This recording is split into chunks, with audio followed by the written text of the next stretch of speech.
ગોંડલ અને રાજુ સોલંકીના પુત્ર સંજય સોલંકીનું પ્રકરણ છેલ્લા ઘણા સમયથી આમ તો ચર્ચામાં છે જ. બંને પક્ષો આમ તો સામસામે જે રીતે ગણીએ એ રીતે સામસામે કેપેબલ છે કે નહીં એ તો સમય જ બતાવશે. પરંતુ હમણાં તાજેતરમાં ગણેશ ગોંડલ જૂનાગઢ જેલમાં છે ત્યારે ગણેશ ગોંડલે જામીન અરજી કરી છે. આ જામીન અરજીને લઈને રાજુ સોલંકીના દીકરા સંજય સોલંકીએ એવી શંકા વ્યક્ત કરી છે કે જો ગણેશ ગોંડલને જામીન મળશે તો એ મને મારી નાખશે, મારું મર્ડર કરી નાખશે.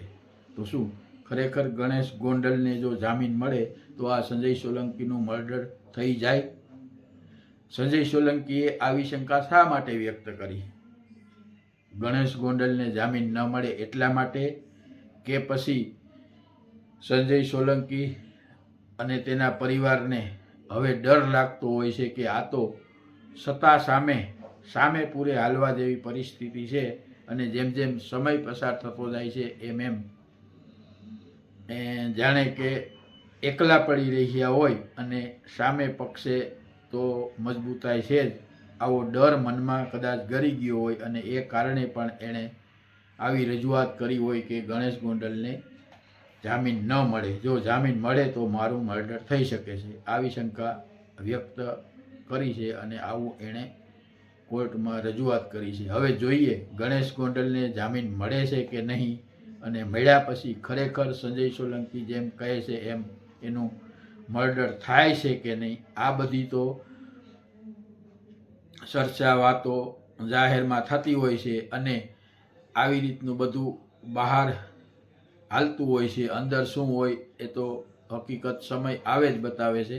અને ખરેખર મર્ડર થશે કે નહીં, કે પછી કેવા સંજોગો સર્જાશે એ તો સમય જ બતાવશે.